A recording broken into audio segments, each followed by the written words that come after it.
everybody, and welcome back to the Tilehurst End YouTube channel. My name is Lewis and it's another reaction video.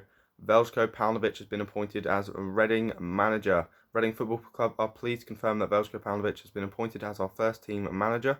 Owner Dar Yongi said, with vast experience of top flight football as both a player and a coach across Europe and in the United States, and with proven pedigree of successfully working with young up-and-coming footballers on both the domestic and international scene, I am confident Veljko can help take this club forward. This has been a process, and this appointment has been made only after long, careful consideration. After meeting with him, we found Veljko to be an exceptional candidate who impressed us immediately. I am sure he is the right man for Reading Football Club. I'm delighted he has agreed to sign as our new manager. Son to Blagoj Paunovic, I don't know how to do the first name. One of Yugoslavia's 1968 European Championship runners-up in 1968. Okay. Veljko's playing career took him from his beginnings in his native Serbia to the top tier in Spain, Germany, Russia and the United States. The young forward made his professional debut at just 17 years of age with Partizan Belgrade before a move to Marbella in '95, and a year later he joined Atletico Madrid.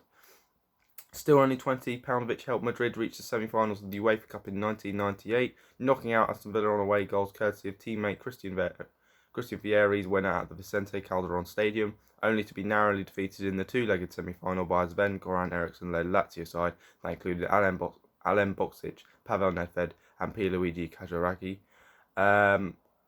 A move to Mallorca the following season took Veljko a step closer to some European silverware when again Lazio proved his nemesis in the European Winners' Cup final. Paunovic had helped his new side finish third in La Liga and knock out Chelsea in the semi-finals, but lost 2-1 to the Italian giants at Villa Park in May 1999.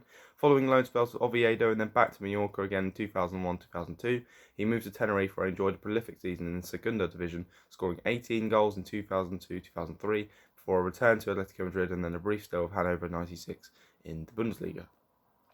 He had also represented his country, scoring for Serbia and Montenegro at Windsor Park in a 1-1 friendly draw against Northern Ireland in 2004.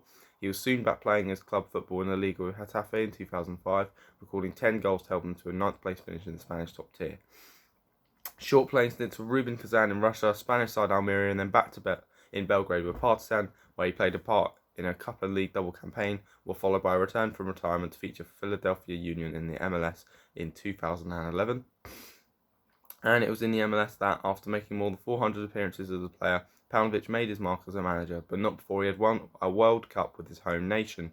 Taking charge of the Serbian under-18 and then the under-19s, the multilingual manager guided Serbia to the final of the under-20 FIFA World Cup in 2015, beating the USA in the quarterfinals, then Mali in the semi-finals. Veljko's Serbian side defeated Gabriel Jesus' Brazil in extra time in Auckland to lift the trophy. That success paved the way for his return to the US, becoming head coach at Chicago Fire in November 2015. In Illinois, he managed midfielder Bastian Schweinsteiger amongst others and guided Fire to the end of the season playoffs in 2017. Now he is set to begin a new challenge in the Championship. The first team squad flew out to Portugal directly after our friendly against Tottenham Hotspur on Friday evening for a short pre-season training camp where they are also meeting their new manager for the first time, which we already knew about. Paunovic will then formally take charge of the Royals upon his return from the continent in advance of our first league game of the brand new season away at Derby County. Everyone at the club would like to wish Veljko the very best of luck as the new Royals boss, and we look forward to welcoming him to Reading. Couple things from that statement. No mention of Bowen at all. So reports are saying that he's going to be a separate announcement either today or tomorrow, but we're going to go through that in the weekly roundup most likely, so make sure to watch that tomorrow. That was it. There is no mention of him taking charge of the League Cup game against Colchester. Obviously, that's this time next week. We start our League Cup season, but obviously, if we're going to Portugal, it looks like we're going to be playing our under-23s against them, which will be a fun watch actually, because we don't really get. It'd be nice for them. It'd be good for them to get some experience against a decent League Two side. But yeah, so. Overall, my thoughts on manager, he seems to have the pedigree. Working with the Serbia youth team shows that and winning the World Cup with the under-20s shows that he can work with youth teams and can make them good and do well and stuff like that, which is, at this club we have a very good youth academy, so it's nice to know that there's a manager that can help bring them through. It's just whether he'll give them the opportunities or not. Hopefully he will. Obviously, manager career, obviously it's not a lot, like only Serbia teams and Chicago Fire, but every club he's been at, or national team, he's done fairly well. So I mean, it's not necessarily a bad one. At least we know that he doesn't. He's someone that sticks around, because obviously he was at Chicago Fire for like 4 years. So yeah, I feel bad for Bowen. A lot of fans feeling bad for Bowen. Obviously, he's just been left in the dark. Excuse me. About this, and no official announcement about Bowen at all. Apparently, still deciding whether he's going to be director of football or not.